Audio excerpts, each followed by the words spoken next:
الحمدللہ وحدہ والصلاة والسلام علی من لا نبی بعد۔ معزز سامعین کرام، اگر کوئی بندہ یہ چاہتا ہو کہ اس کا دل نور سے منور ہو، کیونکہ نور دو قسم کا ہے، ایک ہے چہرے کا نور، ایک ہے قلب کا نور۔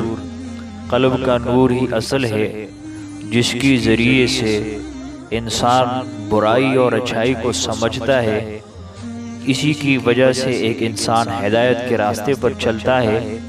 اگر دل میں بے نوری ہو تو انسان سیدھے راستے سے بھٹک کر برے راستوں پر چلنے لگتا ہے۔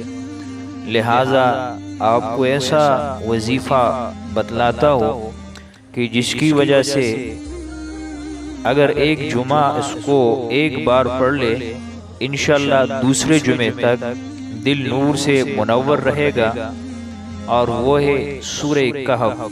اسی طرح اس کی پڑھنے سے دجال کی شر سے حفاظت ہوگی۔